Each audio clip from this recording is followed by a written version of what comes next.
forgot my hat.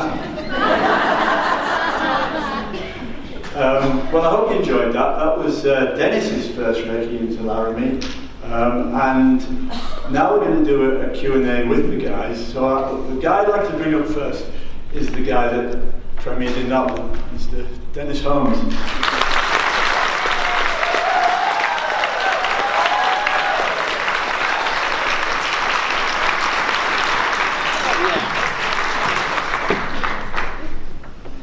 And now, Mr. Bobby Crawford.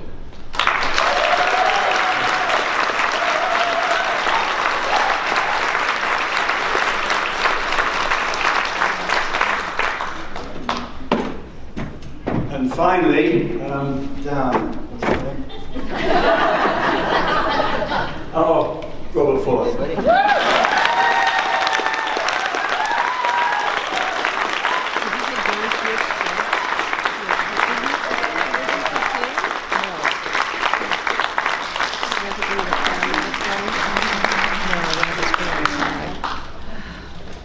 Where's your hat? I'm going to go get it. I recognize you without your hat. Give me a break here. Put my wig on. We're going to have two roving mics, so again we want to have lots of good questions. These young ladies are going to be running around. These young ladies are going to be running around. Put your hands up, make sure there's lots of good questions, and they'll get to you as fast as they can. Don't be shy. Don't be shy. You know, these opportunities do not come around very often, so please make the most of them.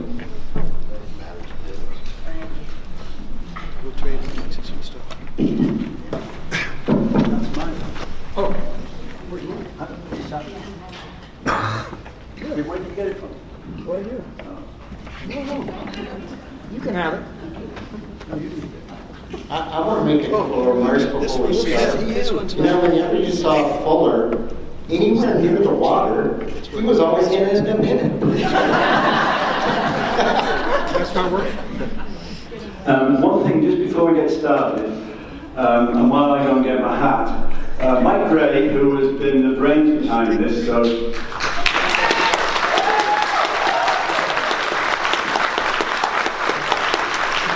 He has a big hand. He really does. It was all his fault, I promise you. Mike's going to make a presentation to the guys, so we'll just give him a couple of minutes to do that. Okay? Probably don't need a couple minutes, just one. Just want to thank everybody for coming.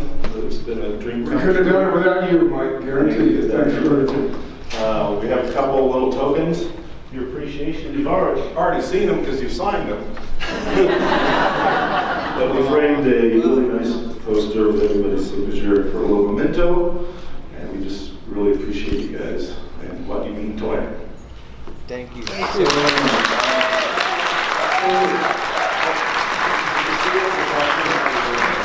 I'm going to say Mike has been the driving force between of a lot of the wonderful things that we got to do, and his demeanor and willingness to help has been such a dream come true for me. And I don't know, the minute I met the guy, I felt like we were like best friends, and I still feel that way. Man. Well, your name's Mike. Thanks, guys.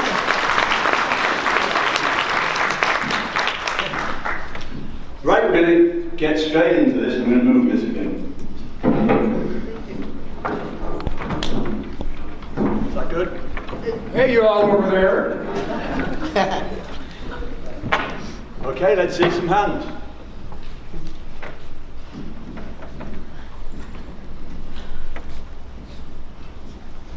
Hi guys, this question is for both the boys. Do you both relate to the characters you played still? Can you remember what it was like being that young?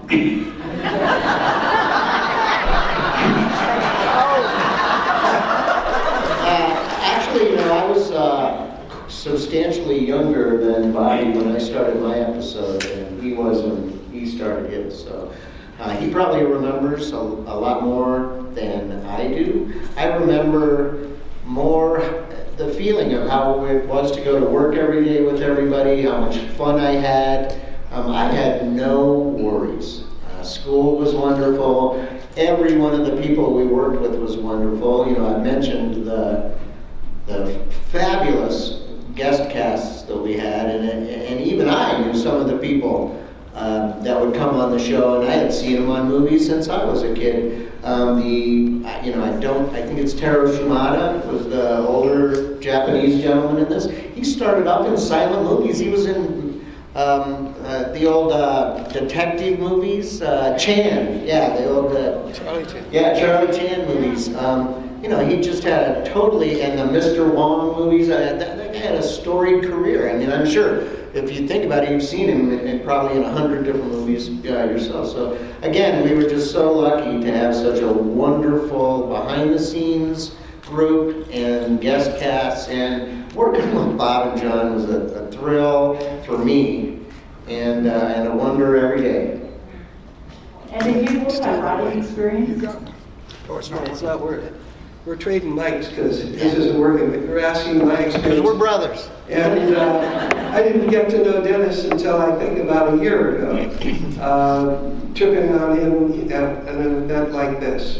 And it was keen to run into him. I hadn't really followed the series. And it was off the air for 40 years. It was remembering or getting it somehow gradually coming back onto Amazon. So I hadn't gone back to look at it, and when I was a kid I didn't really spend time looking at the show because I didn't want to be inhibited and self-conscious in doing what I did naturally. And I didn't know what it was that I did naturally, but it seemed to be okay. And I always trusted there was a director or somebody who would tell me where I could do it better. So I had some just basic concepts of what acting was. And that was, we get up every morning and that's what we do. More or less everybody does. We all have our masks, we all have our fantasies. And so getting on Laramie was just a great chance to have somebody tell me what my fantasy was today. I'd get the lines and I'd learn them, and then I'd go out and get to be a cowboy in Los Angeles. And better yet, a cowboy in 1870, which was eons ago. And I realize now that Laramie and my experience is also a ways back, 60 years back. And I was telling Dennis, wouldn't it be fun if we told the story today and said, he's Mike, I'm Andy, I came back from school, and here we are in Laramie in 1929, and Prohibition. And what the hell is going on here in Laramie in 1929 and 1930, and where's Al Capone in our lives? And who are, talk about lawlessness. Anyhow, that's my experience, was, wow, what a great thing to do as a kid, as a teenager at 15. The only thing I knew was every day could be my last day on the set. It turned out that way, but I just relished being there, and then I relished what's going to happen next. I mean, if this is happening now, boy, what's going to happen next?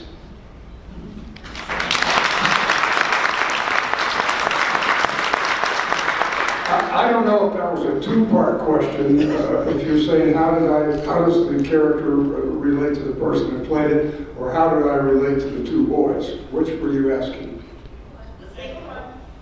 Well, I'm going to answer them both. How's that? First of all, you have no idea how hard it is to fall in love with these two guys. From the first day on the set with either one of them, we became very, very friendly, trusted each other, and a great relationship started. Absolutely. And as far as how did I relate to my character, Jess Harper, I've said it 100 times. I am Jess Harper.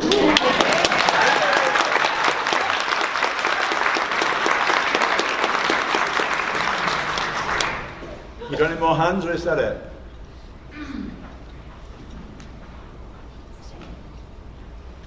Yesterday, there was a mention of Dennis playing the guitar and Robert playing the spoons. What other musical talents do all of you have? I play the guitar reasonably well. I play the keyboards, sort of. I play drums a little bit. I actually, not that you will ever hear a note of it, but I actually played all the instruments, recorded, mixed, and made 3 or 4 CDs. But yeah, none of you will ever hear me.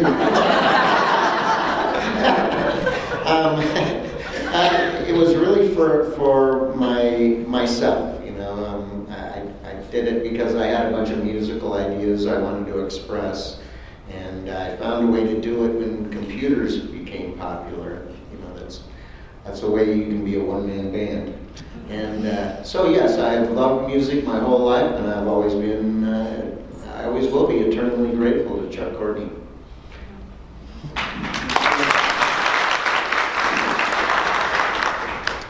Well, I came from a very musical family, and I remember my grandma getting me, when I was in kindergarten, to play the violin and learn the Golden Wedding, and I got into the orchestra in kindergarten, and we played, God knows what it sounded like, but I didn't go on from there. I couldn't, I wanted to hurry up and get my fingers down at the base of the fiddle, and though I had a child's fiddle, I just knew this is going to take a lot of time. And I wanted to get out and climb the lamppost.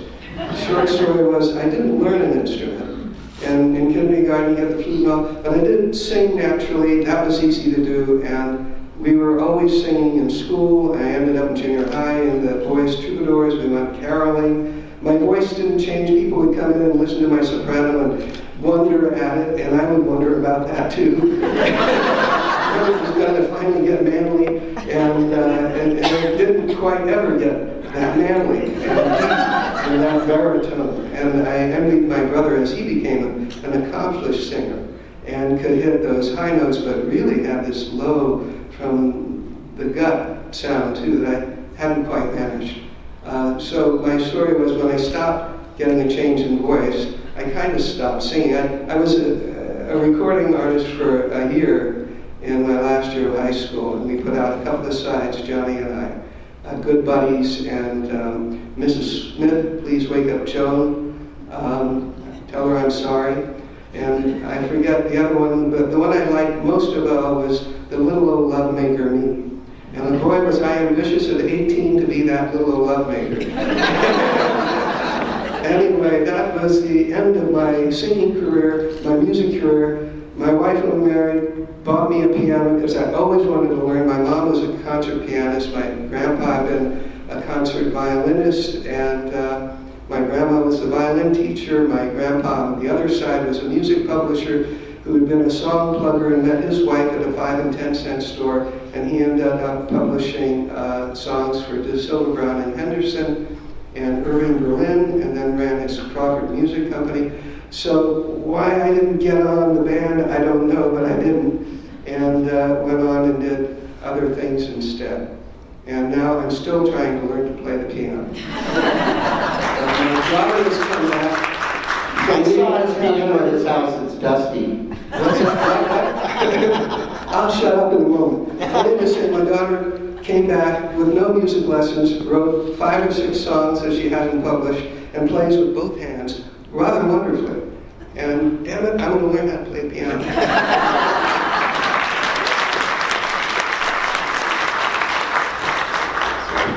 As far as I'm concerned, if spoons had never been invented, my musical talent would have been nil. I've never heard anybody play the forks.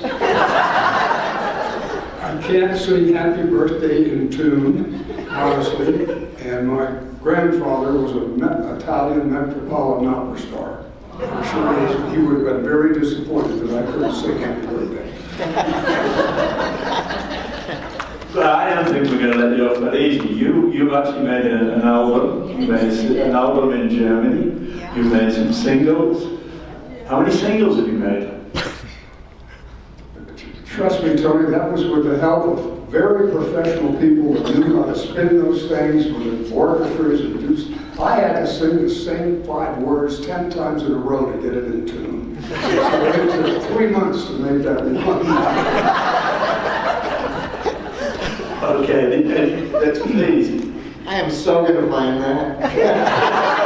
No, listen, I've got it. It's yours.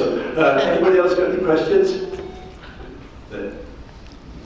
Well, you guys are all wonderful, and I'm sure everybody here agrees, absolutely. I was just wondering though, why was there a transition from the Andy character to Mike? Was that like a studio decision or just because everybody seemed to work so well together? I'll start with that one. It was the studio. They were talking about the transition, why they switched from Bobby to me, and why they switched from. It's a shame because it seems like, boy, they could have melded the two together. I have no idea. I'm not a script writer, and I don't write those scripts. And you know, we're just actors. We have nothing to do with what goes on in that production office. Trust me, none whatsoever. I will say this: when I know Bobby has said when he stopped doing Laramie, it was a surprise. He was not aware of what was going to happen. And when I started, they told me the same story that they told all you, that he wanted to go off to school. So I didn't know either that they had just stopped that and started kind of a new generation thing there with Spring and I. And so I had no idea either. They told me he wanted to go off to school, and that's why they changed it. So I think, I got the same story you guys did. I'd like to say something for a minute. You guys watched two shows, one yesterday, Stage Stop, where Bobby was introduced and I was introduced. And our very first scene together at the table that you and I tested with, we became very close at that moment, and particularly on our very first, doing the real scene in the show. Yeah. The same thing happened today. I'm driving at the door with Dennis. And you saw the camaraderie that went between the two of us, and I think it's the first time I called you Tiger. Yes, it is. And that was ad-lib. It was not in the script. And he called me that when we weren't filming too. I called you a lot of things when we weren't. I want to say though, today I was watching Robert and I was thinking, damn, that is some good acting. I really was. So just want to tell you, especially in those emotional moments when I'm first there and they're trying to elicit some information, I was thinking, wow, these guys are really good here. Not me, but you were great. Driving at the Door is one of my favorite shows anyway. I think it was the opening show of the third season or something, and it was our tribute to Japan because Laramie was, at that point, the number one television show in Japan. And to have Atsuko in the audience with us today is just a thrill to be here and watch you see that. And I know she knows how to use chopsticks, and I know she was laughing. More questions?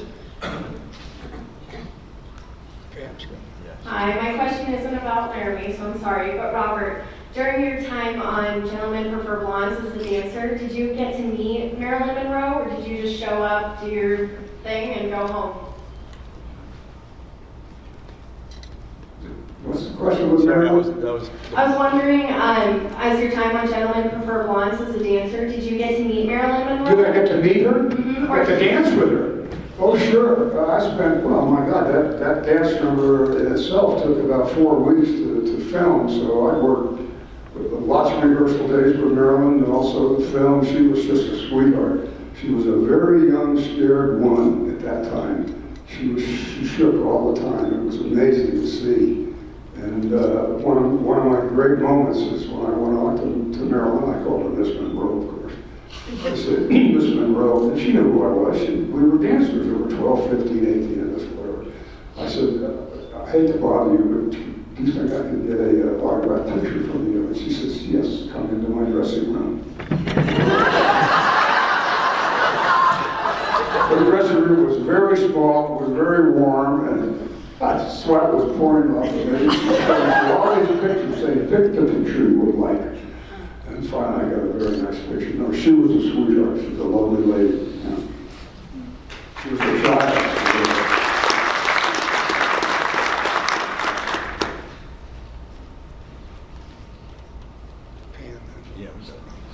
Hi there, I've spoken German for practically all my life, and I was very impressed with your German in those songs. enough to sing the songs? Is that true? To do what? When you sang your German songs. Right, what about? Did you, you didn't study German for a long time, right? Just a short period, is that true? Your German was amazing. When you made the CD, how did they get you to understand? That was all phonetic, of course. I spent weeks learning the German, of course, knowing what the American translation was.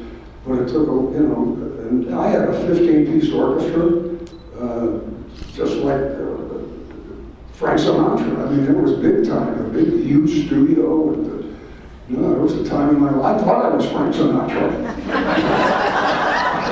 I was having a great time, but it took a long time to make that album. Well, I appreciate that. Pretty good accent, I must say. That's the one you won, Dennis. That's the album you won. Yeah. Okay, Pam. Okay, so this question is for Robert. Bobby tells the story on himself that the first day of filming with the pie, it took 13 takes because he laughed at the pie every time it fell down. What were you thinking about the future of Bobby as an actor? We were having too much fun, believe me. Well, he was a pro. I'd worked in the business for quite a while, and as I told you guys yesterday, we had Ray Ranahan, the best cameraman in the world, good directors, and there was no pressure on us at that time. We just had fun. And that whole show, for all the seasons that it ran, was exactly like that. No pressure whatsoever.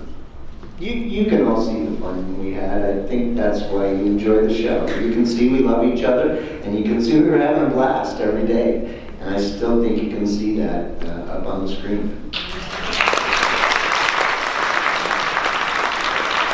We didn't waste a lot of time, but we had some fun times. I'm not sure I did it with Dennis, and I may have done it with Bobby too, but if I'm off camera and he's on camera, sometimes while they're doing a line, I'll cross my eyes. and that instantly throws you. And Smitty and I used to do that a bunch with each other.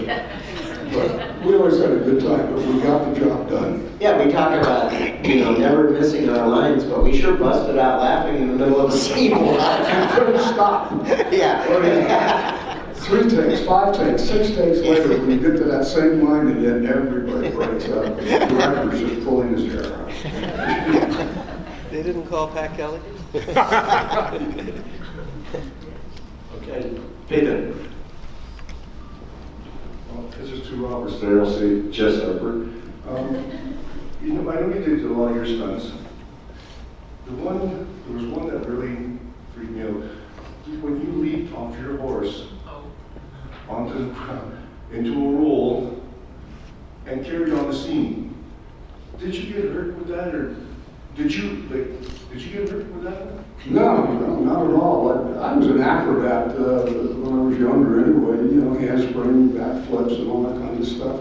But off of a horse, taking a leap off of the top of a horse? Hey, I was 26 years old. I couldn't do it today. Don't you remember when you were young and tough? No, those things didn't hurt in those days, but when I wake up this morning, I can tell you every one of those falls I made. Yeah, absolutely. No, it was easy for me to do. I love to do it. I love the action part. That was my favorite part of doing Laramie anyway. All the fight scenes, all the action, all the horse work, which I did by myself, and loved doing it. That's amazing. Yeah, thank you. But no, maybe was curious too. The one where the runaway chariot, the runaway coach was going, and you were chasing it, you were going to stop it. You leaped from your horse onto the second horse of the runaway coach. I went on to the lip. You're talking about wagon train.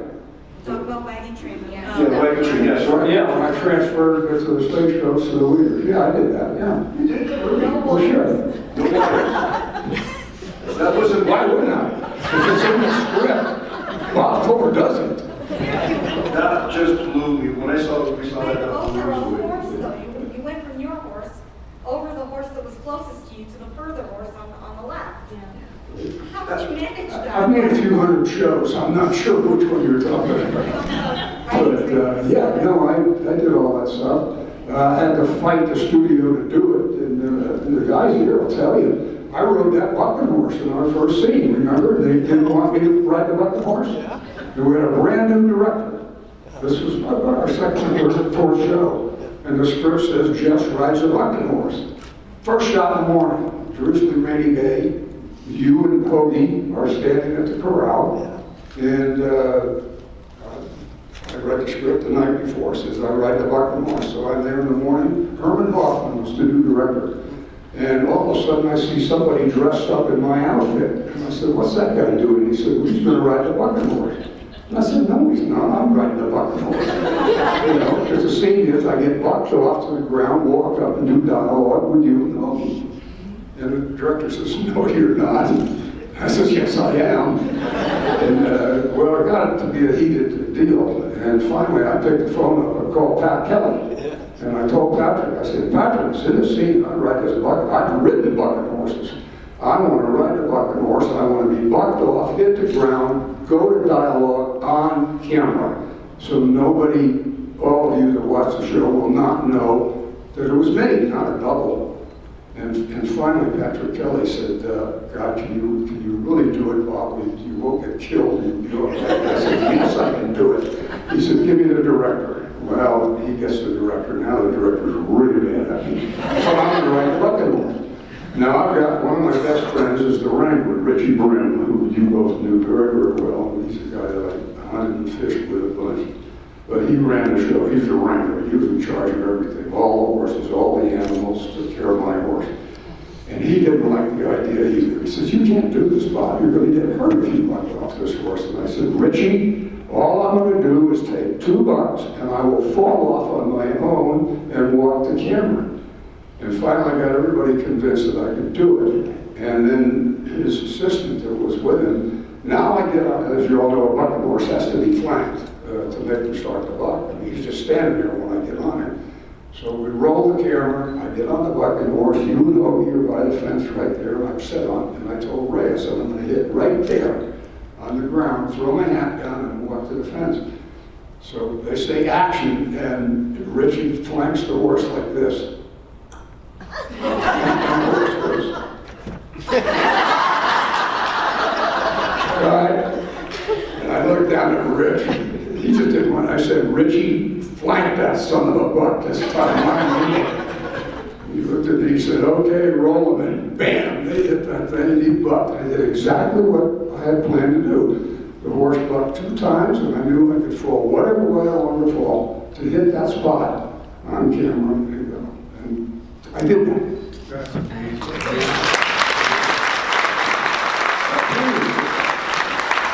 What I did, you know, and I had a great time doing it. And I didn't cheat anybody. I never saw a wire or a rig like that the whole time I was filming Laramie. There was never anything like that. What you saw was pretty much what you got. I wanted to ask, when you film the fight scene, and I know it's choreographed, you're not really hitting them, but the sound effect, is it recorded at the same time you're performing the fight, or is it edited in after? Oh, of course it's edited after. The sound effects are always after something like that, sure. Because I don't hit the person, I miss them this far. You know, so you have to do sound effects on stage later.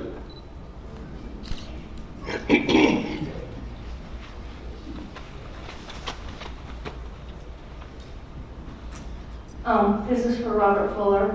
I personally felt your finest moment on Laramie was when you leaped off one galloping horse onto another galloping horse. What do you personally feel was your finest moment? Stan, what do you think was your finest moment on Laramie? Especially stunts. That's very sweet. I couldn't answer that question. I had no idea. I couldn't. My finest moment. My finest moment? Yeah, getting the job. I say that real well.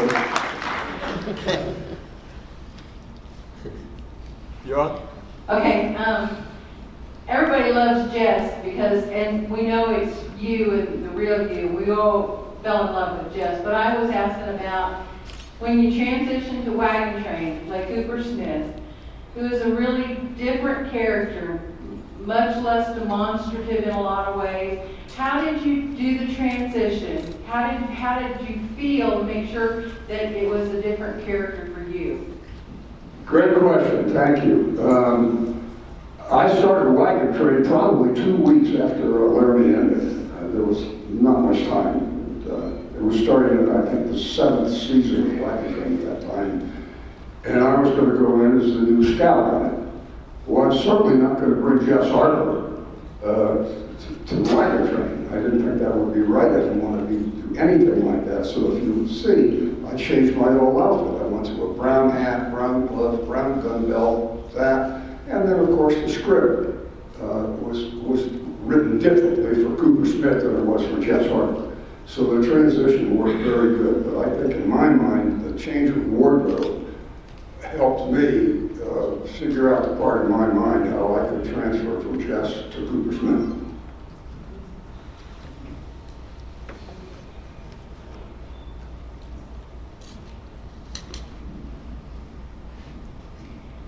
One of the things I've always been interested to know from each of you, which was your favorite director? Is this for all of us? Yes, please. Dennis? I really didn't have a favorite. I showed up every day and did whatever the director that was there that day told me to do, pretty much. They both interacted, not the same, but about the same amount. As an ensemble cast, we pretty much knew all our jobs already. We didn't really require much direction in those intimate scenes.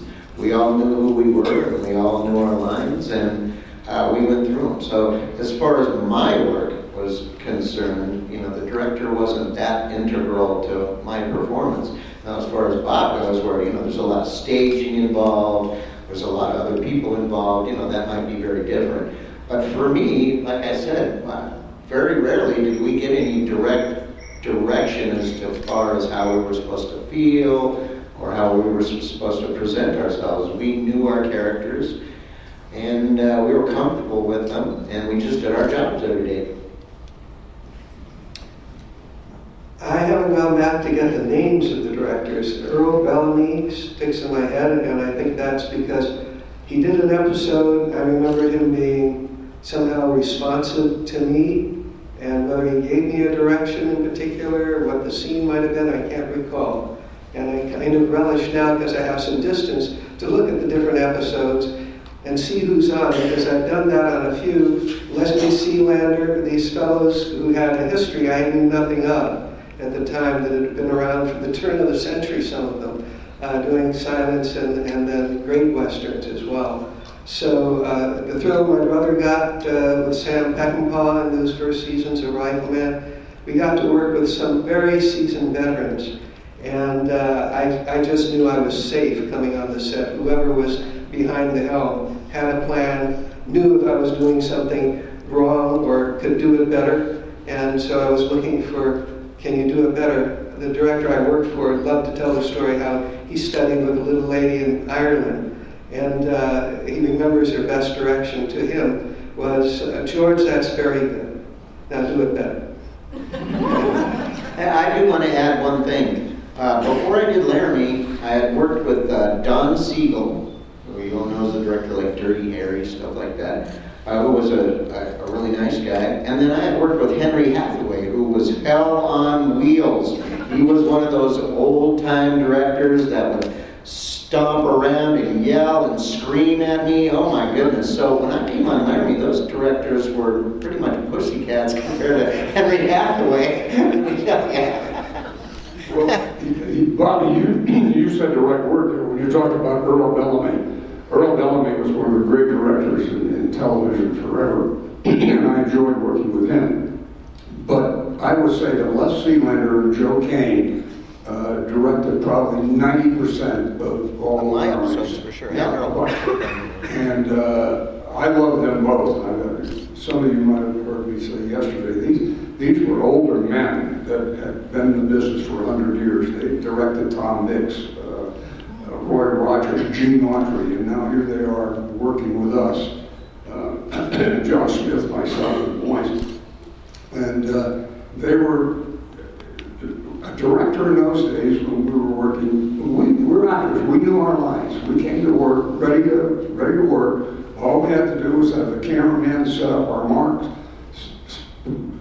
put the camera where it's supposed to be. The director would say action. We would do it, cut, print, and that's it. We didn't really need a lot of, well, why don't you do this instead of that? Right. Because we did it right to start with. But it was fun working with these two gentlemen because they were old timers. Joe Kane, for instance, was probably, he had to be in his 70s or late 70s when he was directing us. And he wore a big old green fedora, smoked a cigar, and if something went wrong in the scene, he would throw the hat down on the ground and jump up and down. And just like the old days that we would see in the movies or something. So I'd have to go to him and say, Uncle Joe, settle down, we're going to get this shot, it'll be okay. And he'd go, all right, let's go, we do it. And we get it. Les Sealander, on the other hand, loved to direct, and he loved watching his actors work. If I'm doing a scene right here, and the camera's there, and he's sitting in his chair, and I could peripherally see him out of the corner of my eye while I'm doing the scene, he'd be in the chair going, I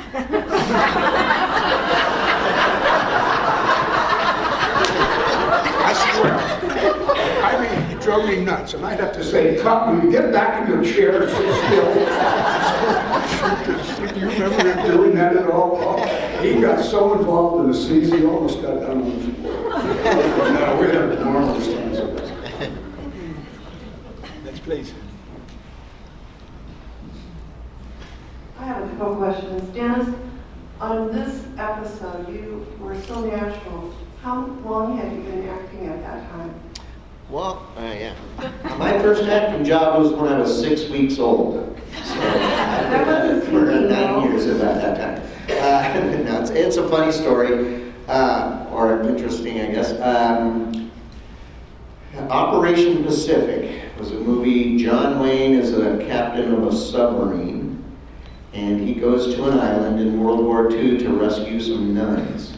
And these nuns are taking care of a bunch of kids. And there happens to be a tiny baby among them with no parents. And that's me. And they take me aboard the submarine, and they feed me with a rubber glove full of milk, where they poke one of the a hole in one of the fingers, as a bottle. And at the end of the movie, John Wayne adopts me. So that was my first experience in film. When I was 6 years old, my mother started taking me to what we used to call cattle calls. 1,000 kids would show up, and they just walk down the line and, okay, you. And I would get it. I went to a bunch of them, got nothing, and I got a public service spot where I got to lay in the street dead. It was black and white, so there was chocolate syrup coming out of my mouth, and I kept licking it off, and they kept anyway, one time I was walking out, and a woman approached. I hadn't got the job, and I was just walking out to talk to my mom, and a lady walked up and said to my mom, "Would you like me to help you get your son some work?" And they started talking, and it turned out there was Marcella Bell, who was one of the bigger child agents in Hollywood at the time. And 6 weeks later, I was in a Western version of A Christmas Carol on GE Theater, directed by Jimmy Stewart, one of his only directing jobs, a couple directing jobs he ever did. I was Tiny Tim, and he was Bob Cratchit. So I started off pretty good, John Wayne and Jimmy Stewart as my dads. When I was roughly 7, 8, I got under contract at 20th Century Fox, and I did a bunch of movies for them. Woman Obsessed was Susan Hayward and Stephen Boyd. She was cold as a fish, and he was one of the nicest men I ever met. When you're doing a movie with someone or even a TV show, and someone's your mom, normally, you know, they come up and talk to you a little bit, and you get to know each other. Yeah, the first time I met her was when I was in a scene with her. She did not like kids. So that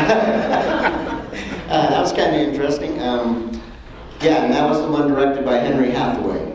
And then I went on to do Hound Dog Man, with, directed by Don Siegel, with Stu Whitman and Fabian and Arthur O'Connell. That's a pretty entertaining movie. Anyway, I went on to do quite a few films, and then I was working at Universal some, doing a few things like, you know, or other places. I did some live television with Red Skelton. I was on the Lucy Show. I did the Jack Benny Show.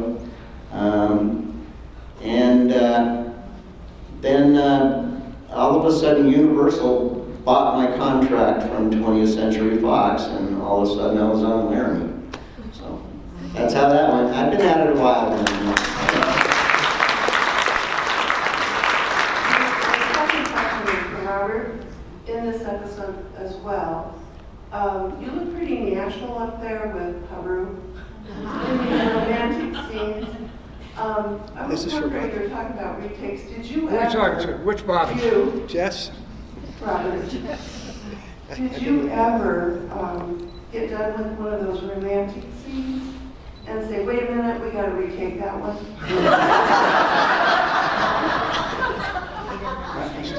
Say that again. In this episode with Haru, Yeah. you looked so natural in your romantic scenes, and you really enjoyed them. Did you ever, in any of the episodes, when you had a leading lady, did you ever get done with the scene and say, wait a minute, I think we need to retake that? 100 times.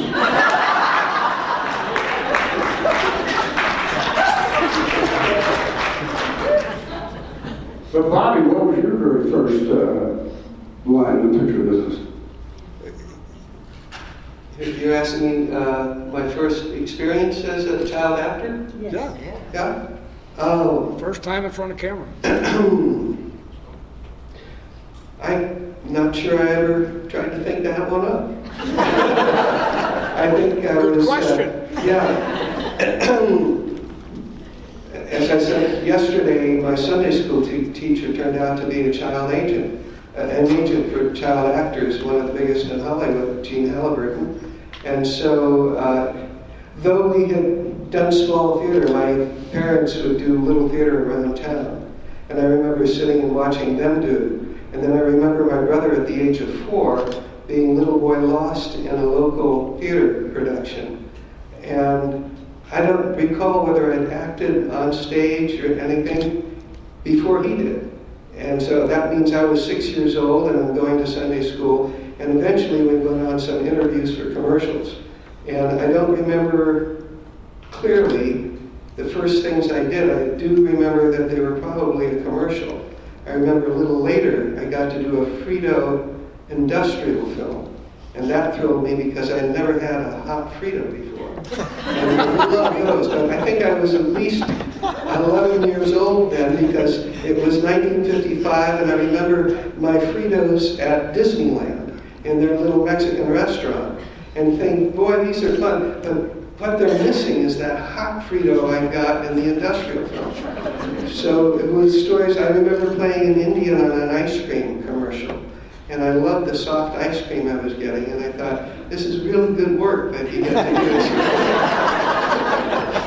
So those were the kinds of things that were coming across. I remember I still hadn't gotten a speaking role of meeting, I think, and going on an interview for the man in the gray flannel suit to play Gregory Peck's son. And Michael Curtiz was a sharp man, and he was going down the line of the kids, what have you done, what have you done? And actually, that must have been for another movie, because I had played Gregory Peck's son, his Italian son from the war, that he didn't know he had, in The Man in the Gray Flannel Suit.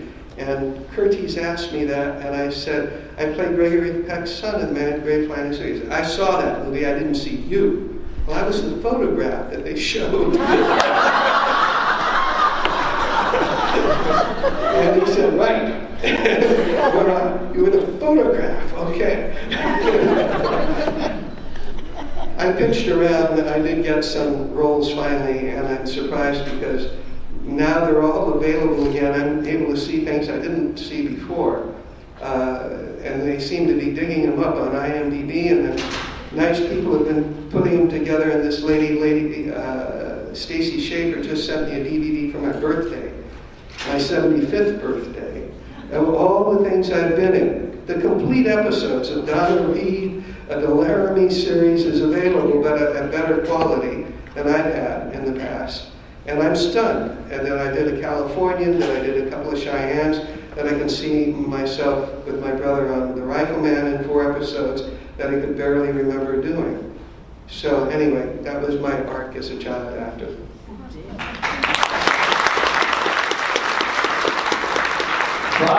I worked as a man with a gray flannel suit. Yes, I did. I had my first silent bit. And I worked extra in that movie. And I guess my base salary was $12.12 a day as an extra. Pretty good money in those days. But if you got a silent bit, and that would be you alone on camera, you got $50. And if you remember the movie, when he starts to go a little psycho in the battlefield, the cameras go to some of the soldiers. Well, I was picked out to be one of the soldiers that the camera focused on, and I paid $50 that day. And you can see me in the movie, a real good close-up on screen, alone by myself. I got one more moment I just remembered. My dad was a film editor, actually an assistant film editor at Columbia Studios. And that's where we got some of our early opportunities, because they would get the studio children in there to be extras on the set. And so I remember now vividly being on the set of, damn it, the one with Burt Lancaster, I think it was. 10 Tall Men comes to mind, but anyhow, being on the set was real. The Foreign Legion? 10 Tall Men?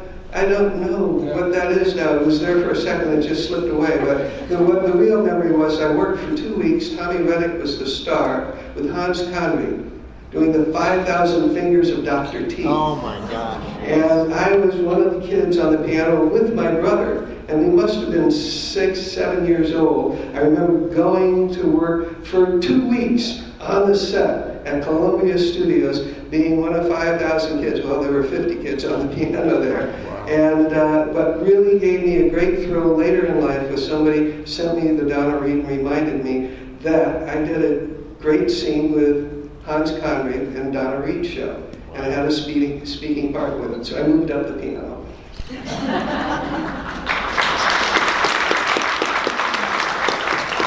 I've got a question for Dennis and for Bobby.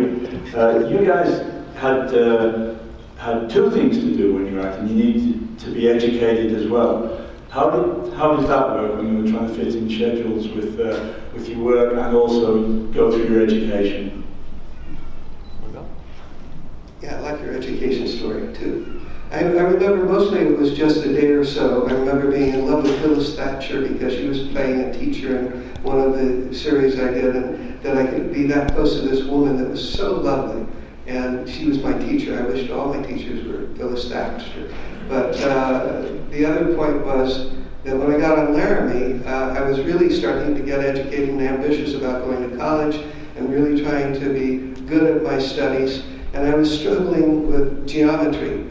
And the best instruction I got, and I've been trying to do it better all my life from the guy, was when you're doing your work, you don't want to jump to conclusions.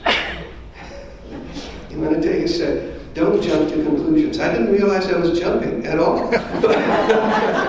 But that stuck with me. The grace on Laramie was you had a private tutor. They were always good teachers. And you could ask all the questions you wanted. You could do your work. And it was a concentrated 3 hours. It would be interrupted every 10, 15 minutes. No, they insisted on you getting your 3 hours school every day on a school day. And we got them. And I think it gave me a boost in high school. I really enjoyed school. Having a private tutor was an amazing thing. When I was under contract at 20th, they had a little red schoolhouse on on the lot that they used to film stuff in, but they also used it as the schoolhouse for kids. So I would sit in this big, empty, little red schoolhouse, just me and the teacher, and I'd go to school every day, whether I was filming or not. Even if I wasn't filming a movie, I lived out in Woodland Hills. My mom and I would get up early in the morning before it even got light and drive into Hollywood, and I'd go into school for 3 hours, and then they'd usually keep me on the lot for a little while. I'm not sure why, but I'd wander around the sets. The sets like Journey to the Center of the Earth, and all those. I remember getting to run through a giant spider web one time on the back lot there. I just had a great time. The prop rooms were amazing because they would just go to a toy store and buy every toy in the whole store to stock the prop room just in case they needed something. So I would just go in there and go crazy in the prop room, try to talk about stuff all the time. Anyway, school was great. The teachers were fantastic. I remember particularly Jean Seaman was a wonderful teacher. She had taught a lot of the Disney kids also. And it really does help to have a private tutor and someone that is caring about your education all the time. By the end of my career at 13, when I went back to junior high school, I had already finished most of the curriculum for high school. So actually that was kind of a problem because junior high school I'd kind of done it all, so I kind of became the class clown for a little while. I'd already done everything, I already knew all this stuff, so I kind of started joking around and saying stuff, like I do here. Teachers didn't appreciate it as much as Tony does. So, but anyway, yes, it was a great thing. I credit a lot of my vocabulary to my teachers. And I credit a lot of my love for puzzles and mathematics to my mom.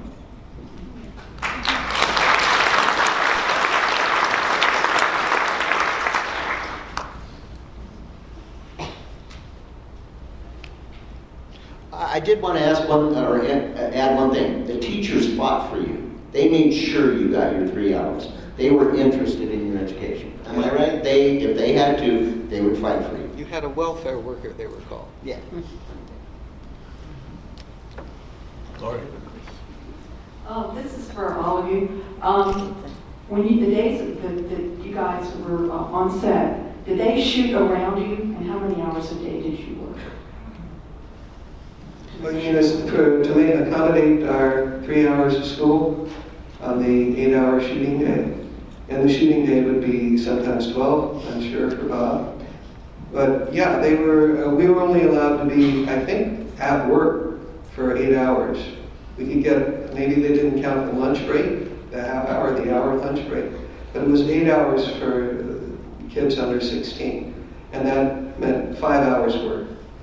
And if you went back to class, you had to be in class, I think it was 20 minutes when I was there, that sort of sticks in my head. So it wouldn't be broken up every 10 minutes, you'd get a session and then you could work for an hour, but you needed to finish your 3 hours. I think you had to finish it before 3 o'clock. Occasionally they would make exceptions if it was a night shot or something, and we were working late into the night. They'd talk to the teacher, they'd talk to your welfare worker, make sure everybody was okay with it, and they'd let you stay a little bit longer sometimes to film some night scenes or something, or at least in my case. Bob, your education, did you ever feel that maybe you should trash some of those classes that the kids did? That I should have attended some, I should have attended all of them. Next, please. You know how to hurt a guy, don't you? Sometimes it's bad to have your best friend up here with you. Yeah, it really works good. They know too much. I have 2 questions for you about special effects and makeup for anybody. They didn't do a lot of wounds on the kids, but on Jess and Slim, they were constantly getting hurt one way or the other. Jess was always getting knocked on the head. But he'd end up with a little blood behind his ear, or broken ribs. Slim had a couple of really spectacular wounds, a head wound and an arm wound that just makes me cringe every time I see it. And was Slim more interested in, or John, sitting there in the makeup chair? Or I always thought Jess wouldn't sit there long enough to get makeup like that. No, our morning makeup was always at 7:30 in the morning. And yes, we would sit in a chair, get our makeup on, which you have to, or else you would, bland on film. But no, whenever there was a scene where I got shot or hit or he did during the show, of course we had a makeup man, 2 makeup artists on the set constantly. So immediately they would do the gunshot wound with the blood or this or the bandages right there as it happened. And if some of you might not know, during the black and white episodes, blood was chocolate syrup because it looked like blood in black and white. But then when we went to color, of course, we went to a red color stuff. I used to bother the makeup men constantly to put scars on me. They would accommodate because it would give them practice. So I'd walk around sometimes when I was in a company with all these big bloody scars on my arm. I was so happy. I liked monster movies and I was interested in that kind of makeup. So I always used to bother the makeup men to put any kind of scar on my arm while I was walking around. And they were pretty nice about it, actually. The other thing I wanted to ask was about like the knife work in the show. We just saw all the throwing of those knives. How did they do that and hit their marks? And I can tell you that one because that fascinated me. Those knives come from behind. He just drops the knife and somebody hits a button and the knife shoots out from behind, and they have painted over the little spot where it's going to come out. They keep doing that every single time. But they just hit a little button and the knife shoots out from behind. I was fascinated. I thought that was the greatest thing I'd ever seen. Next, please.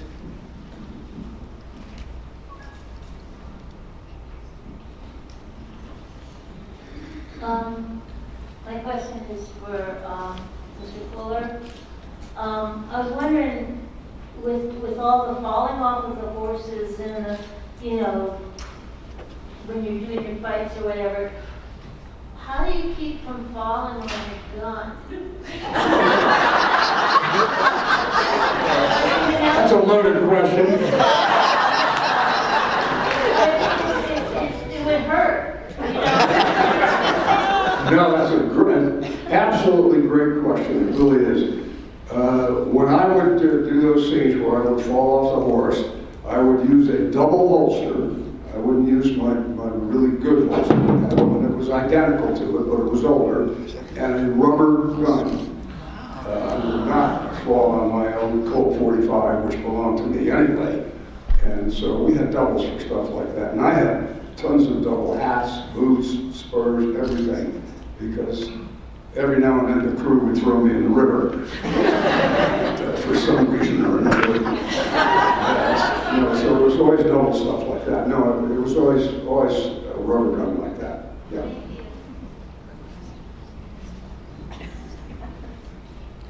This is for Robert. The time you jumped out of the second story, did that horse have anything to say about that? I mean, I thought that was your personal horse there. What, yeah. You mean when I came off the balcony out of the horse? Yeah. You said 10 stories? No, I said 2. Yeah. No, but did the horse react? How many times did you have to take it? Well, who did react? Yeah. I had stood up on the saddle a couple of times and just dropped down on him to get him to realize that something like that was going to happen. But I came down, I felt I jumped like 16, 18 feet from that balcony onto his saddle. Wow. And I weighed 185 pounds at that time. So it did spook him a little bit. But not much. He reacted real well when we did the scene. It didn't hurt him. It hurt the hell out of me. Okay.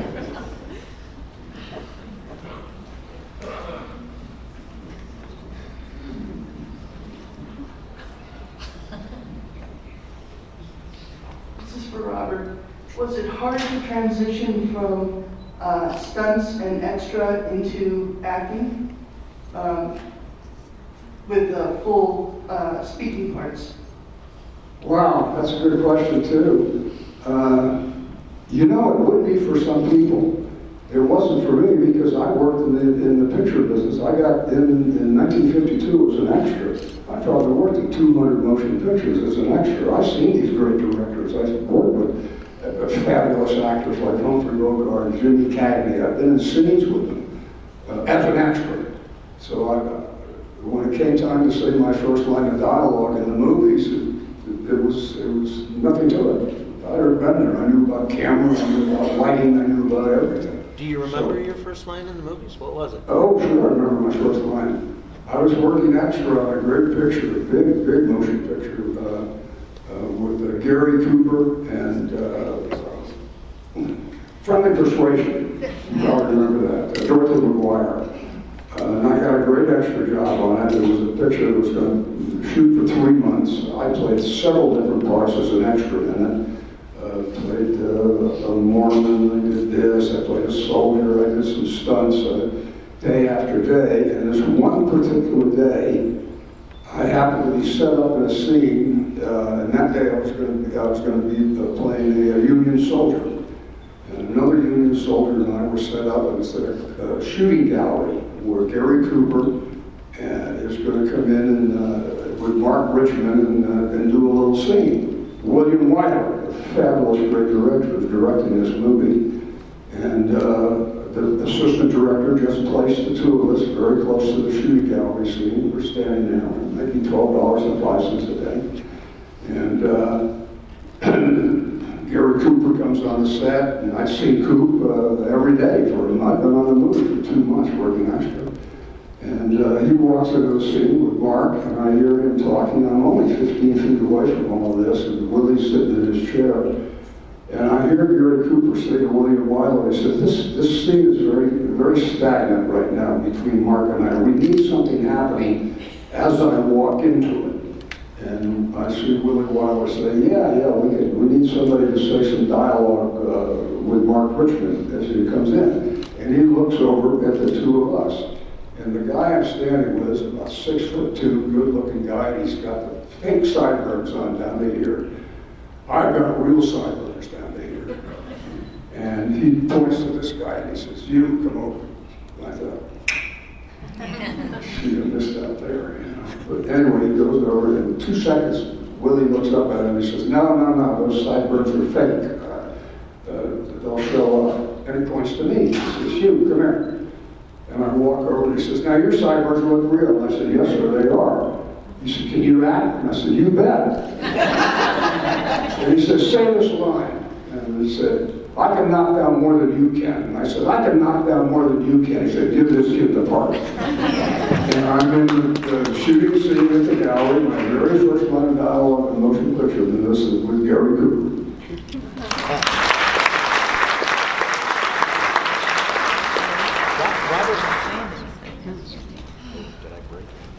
I think the working one's under that chair. It's under Bobby's chair. Thanks. Robert and I just realized yesterday that, he was an extra on the 10 Commandments, Cecil B. DeMille, and my grandfather was the gaffer on that. So, it's just funny how all these things interweave back and forth. Oh yeah, I carried a spear in the 10 Commandments. So I worked for C.B. DeMille. Ready when you are, C.B.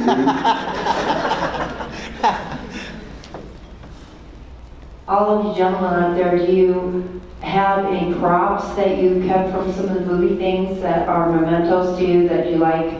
Like, for example, for Robert, your guns, your original guns for the series, since you own some of them? Oh yes, I do, of course. My Colt 45s were mine. My Kelly's and Crockett Spurs were mine. I kept my old vest. I kept a few things. A belt, a gun belt. I kept a lot of stuff from it. Is that just from Laramie or several different shows? Laramie, from Laramie. I really don't think I have anything from Wagon Train, or I don't think I have a stethoscope from Emergency.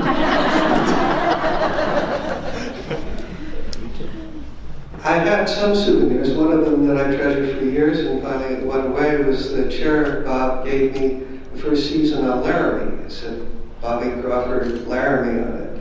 I had never had director's seat or a chair that said my name on it. And so that was a great thrill, and my mom and my grandma would sit in that chair while we were on the set. And so that was at home for years. And then, of course, you grow up, you start moving around, things keep falling away. My wife has been after me now for about 13 years to empty out the garage storage, and I haven't.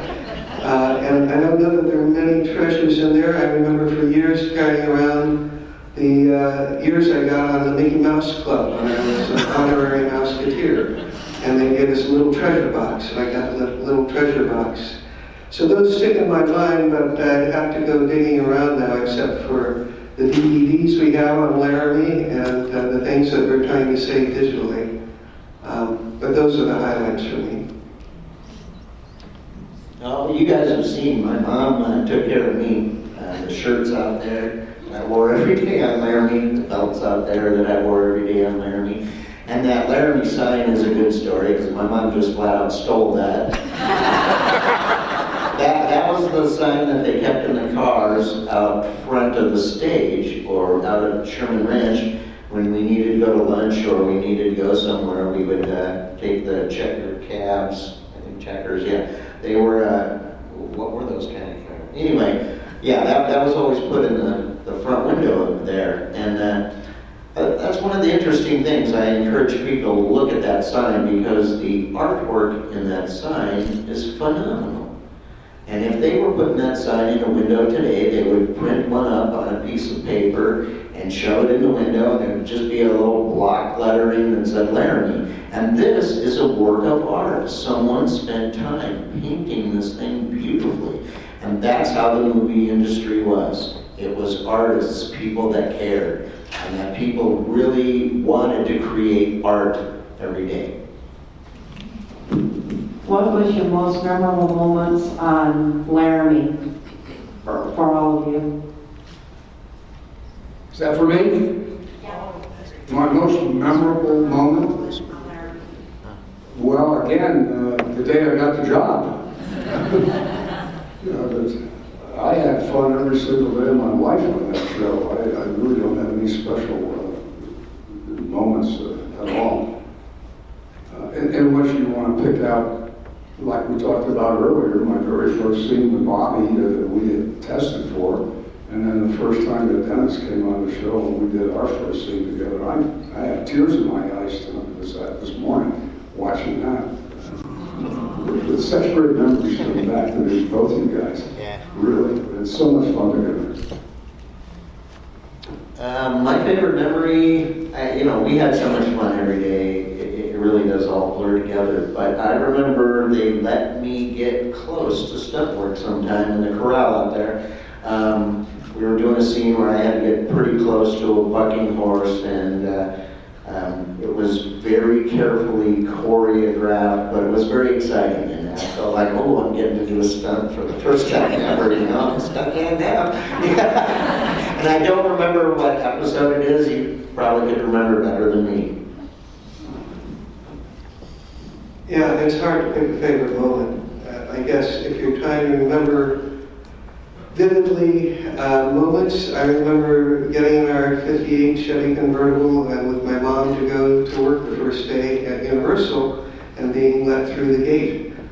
And then I got to do that for the next year, and that was very special. And it turned into a little motorbike that even Bob came up on. We did the publicity shooting. Bob was on this motorbike I got with my Laramie money. I later on bought a Bonneville with my Laramie money. That was fun too. It was a convertible. But those are the highlights for me of being on Laramie. Well, your parents gave you some of the money? I've got a couple questions. I was wondering, where was the... Can you, excuse me, can you put the mic? Okay. Yeah, a couple questions. Where was the Sherman Ranch at and the Laramie town at? Was it shot just outside of Los Angeles? And did you ever shoot anything in the Alabama hills at Lone Pine? And then my final question is, what was it like going to, I know you have private school, but what was it like going to high school? Dennis, like you said, you went back to school, being a kid that was in your own TV show, I just can't imagine. I was probably just a geek growing up, I'm about your same age, but I just can't imagine what it'd be like going to high school. Do the school stuff. Okay, yeah, I'll answer that last question first. I can tell kind of a story about that. The first day I was here, a couple of friends of mine from when I lived in Colorado came down to visit. And one of them said to me, you know, I never knew you did any of this. When I went back to junior high school and in high school, I never mentioned that I was a child actor to anyone. And most of my friends don't know to this day.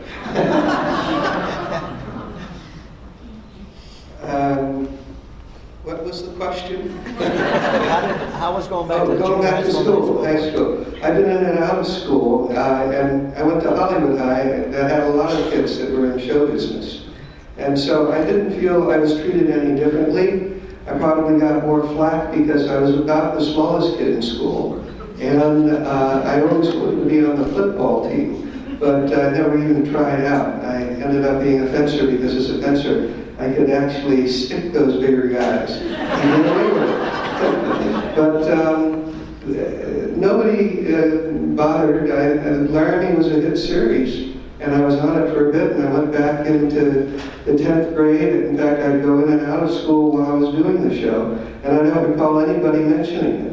So I didn't mention it, and it didn't get me. I always was chasing after a girlfriend, and I remember I did get a girlfriend in the 11th grade, and was lucky at having a girlfriend. I thought at 11th grade she was a little taller than I was, but it didn't bother her that I was 16 and I could get my Nash Rambler into the tight parking spots. It was a family car near the campus, and I could drive her home up in the Laurel Canyon, and she lived at the top of the hill. And I lived at the top of another hill in Hollywood. Anyway, no, I didn't really feel that I was a television star at school, and kids didn't treat me like I was one. Yeah, I want to add, I wasn't embarrassed in any way. I just didn't, I wanted to be perceived as me instead of some preconceived notion of what a child actor, or a child star, or a movie star, or anything like that. I just wanted people to meet me as myself, so I just wouldn't mention it. You know, a lot of people would know and a lot of people would find out, but I would never bring it up myself. Universal Studios is right smack in the middle of North Hollywood, California. It's 850 acres, and on it, of course, we had the Sherman Ranch, we had Laramie Street. They were quite a distance apart. We had two lakes, a Falls Lake, we had a waterfall, we had a New York Street, a Chicago Street, everything you could think of in 800 acres right there to make all your movies on. But we did go on location a lot. We shot several of our Laramies in Kanab, Utah, St. George, Utah. I guess I did work up in Lone Pine. We shot up there. We would go on location quite a bit, but the back lot was so large we could do anything we wanted there.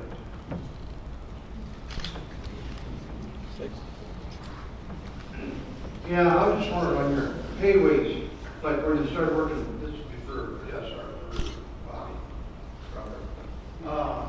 How'd they raise your pay by the day or by the month, or when you was on the Laramie stuff? You said 12 and a half, you were standing. Can you use the microphone? Yeah. That's the question. I was wondering on your pay scale, how they set that up back then. Was that by the day or by the month? Or pay scale? Yeah. For us as actors? Yeah. We were paid weekly by the show, by the weekly, yeah, by the show. We shot 5 days a week as our show. And I suppose that changed if you went from like Laramie to Wagon Train, or was it the same? No, pretty much so. Absolutely. It changes when you're in motion pictures. You can get a solid amount or whatever. Or they can pay you week by week. It doesn't matter. Or they'll give you a fixed salary to work in the movie for 3 months or whatever. Yeah, but it's basically weekly. Except when I was working extra, it was daily because I would only work one day on a movie here and another day on a movie there or something. So we just got paid by the day for that. No, I know.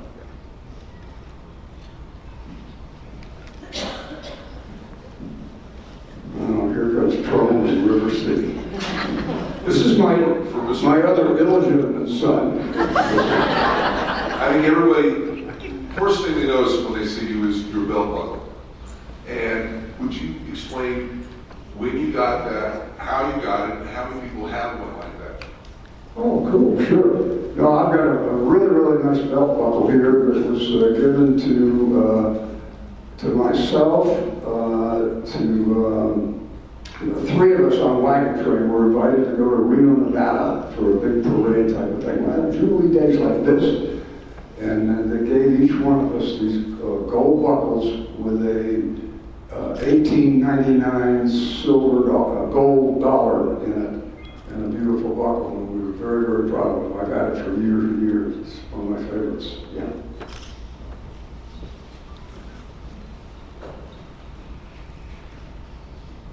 This question's for Bobby.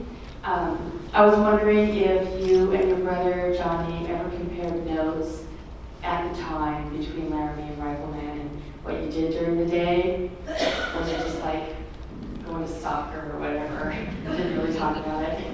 Well, we were lucky. By the time we moved from an area in the flats of Los Angeles up into the Hollywood Hills in 1955. And that was kind of a turning point in all our careers. It turned out that when Johnny got onto the Rifleman, the house we lived in was the house that Paul Fix had lived in. And I learned some years later it was also because Paul Fix was in a lot of movies and a great friend of John Wayne.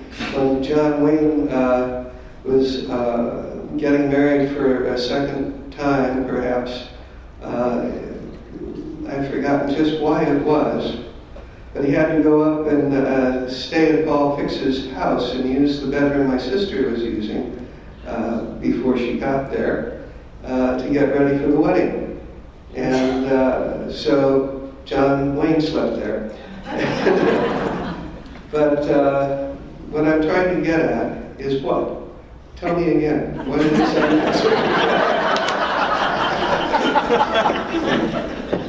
Whether you and Johnny Oh, ever what were we doing? Well, because I'm getting back into that house, because that's where we were when John got on to Rifleman, and I got on to Laramie, and in between there we met all the mountain boys that lived up there in the Hollywood Hills, and there were a couple of brothers that lived down on one corner. There was the neighbor next door, Anthony Post, whose dad was in construction and built many of the houses around the hillside we were at. They had an apartment down at the base of this hill that had a swimming pool, the only swimming pool nearby. And so at 10, John was 8, and we would play the wonderful Sink the Submarine there. And we were the submarines, and the other guys would be standing on the edge of the pool and trying to sink us as we swam and had to swim the perimeter. And they'd jump on us and try to rip the snorkel from our mouth, and we just couldn't come up for air. We could breathe through the snorkel, but we couldn't surface in the wrestling match, and it was a great thrill to get around it. There was also a tree that ran across our property. Was a steep hill, and a house below us, and that tree came close to the other house. So to show courage, we could jump from the tree to the roof of the other house. It was only that 14-foot drop into the gully between it. So we showed and trained to have courage by doing that, and we would have a touch football game on the street, because our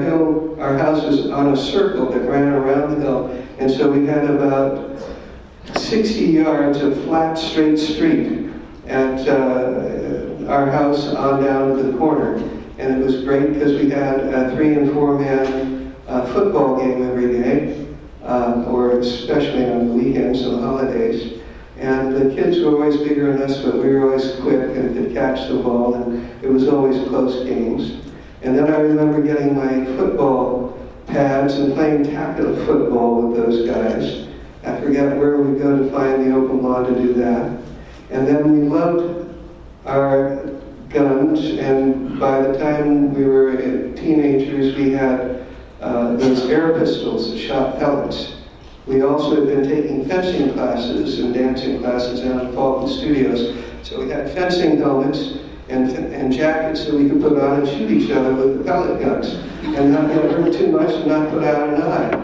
And our folks didn't know that. And we also had BB guns and loved to do that. We had great friends down in the Dell that were really the enemy. And In Hollywood, they had stinkweeds. Those are weeds that grow up like bamboo shoots, but you can trim them and use them as spears. And we would build forts, and the kids from the Dell would come up, and we would create little minefields which covered over those with the stinkweeds, and they would come charging up the hill and suddenly trip and fall and get pelted because they'd go into these minefields. And my great girl was building the secret tunnel at the top of the hill next door. There was an empty lot, and we went and dug a trench in there and covered it over, and then hoping the doctor who owned the mansion on the hilltop wouldn't find out that we could sneak and hide in there. And we also loved to go egg on Halloween some of the houses in the neighborhood and get chased. And we would run and hide, and I remember vividly one year hiding on the hillside and realized as dusk was settling that I was laying on top of a beehive.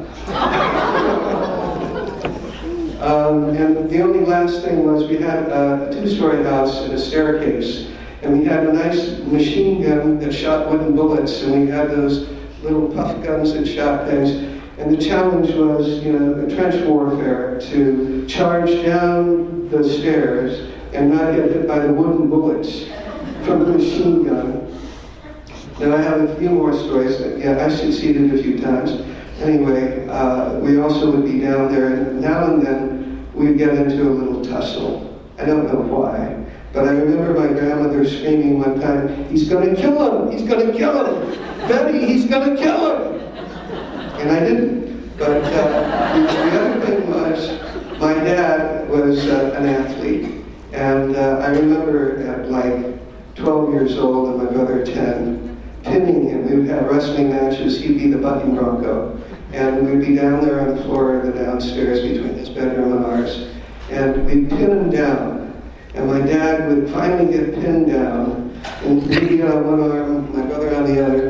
And he would rue the day that he used to be able to do this. And he used to be able to do that. And he'd toss us both off of him. Though we were totally on top of him at, 90 pounds apiece.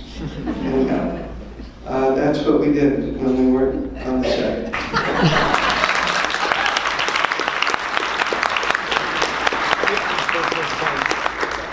Yeah, we're starting to run out of time now, but we're going to have a little bit of a treat. Bobby has got a presentation that he'd like to make. I hope you've rehearsed it. I have. There's a mic. Try that mic beside you. This one's the dead one. Oh, so you've got the good one? Not the living chair. It's under the chair. Here's your live one. Yeah, I've been thinking that's the dead one.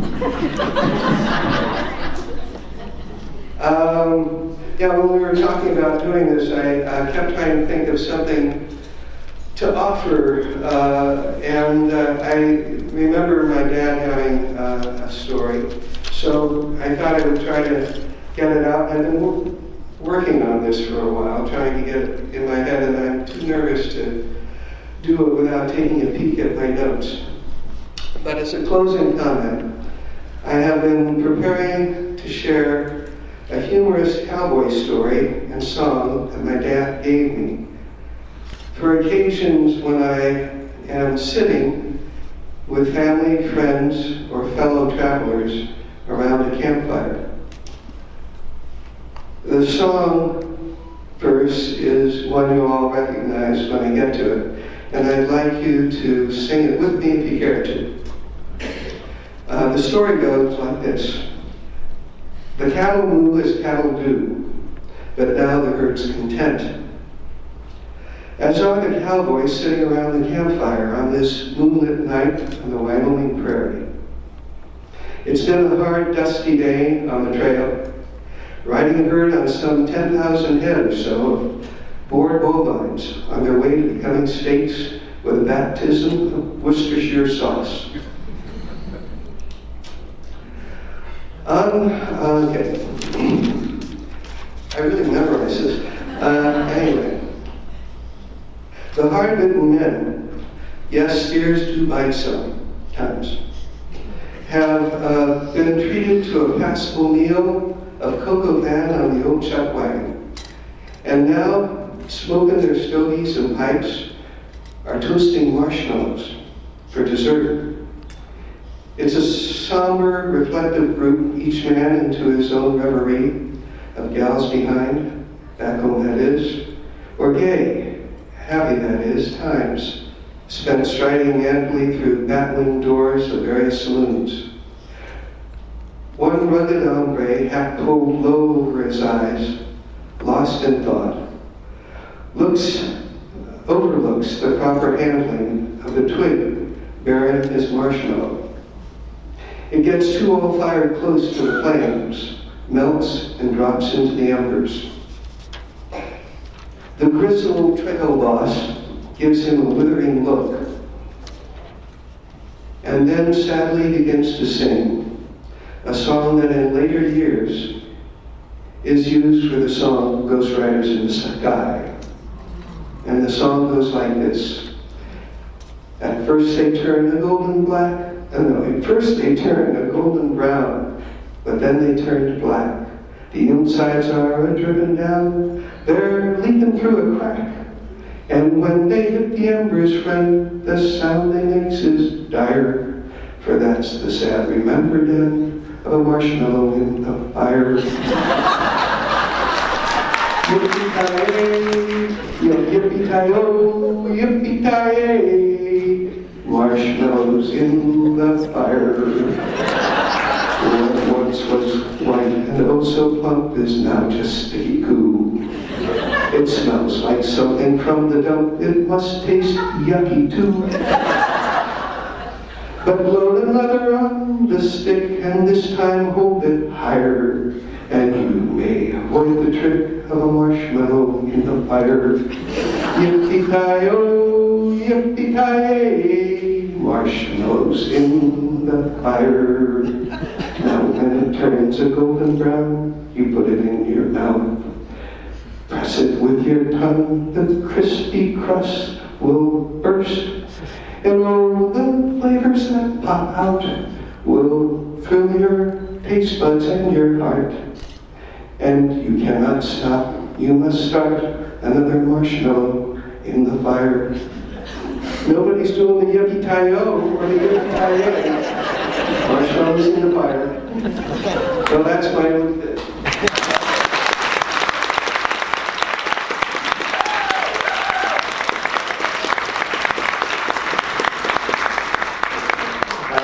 I guess it's time to wrap up. Did you want to show the video? I'd love to show the video. I'm not sure how slick this is going to be, but do you want to tell the people about this video?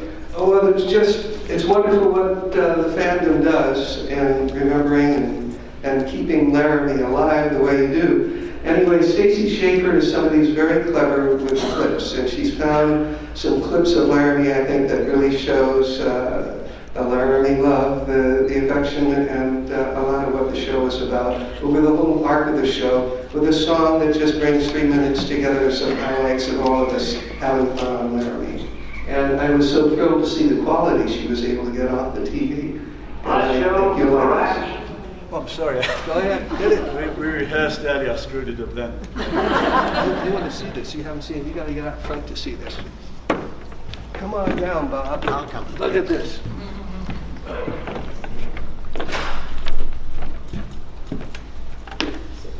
Lower the lights. Are you all ready? And you're going to go, my son.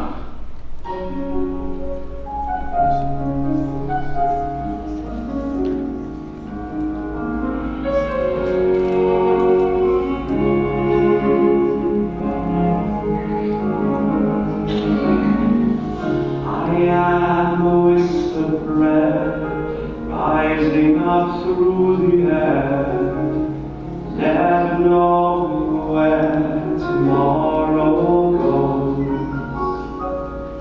I love, I cry, fill up the corners of my life, but there's a reason why I spend my life dreaming. Believing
guy. It's hard to talk. That's a friend of me in there that I've never seen that. That's really hard to talk.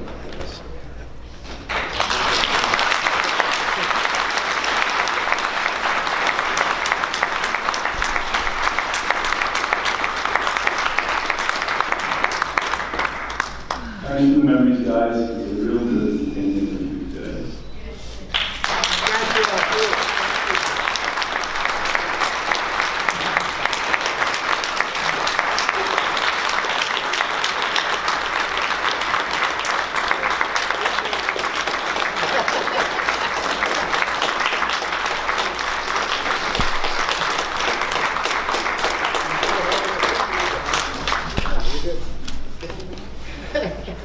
Okay, we're going to be doing some selling photographs and getting autographs at this time. Maybe a little break for a few minutes now, so you guys will see how it goes. Thank you ever so much. Thank you.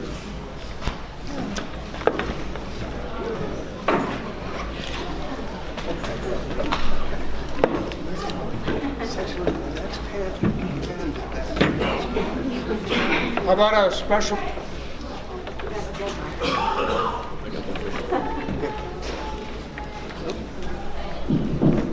A special thanks to Tony for doing a great job.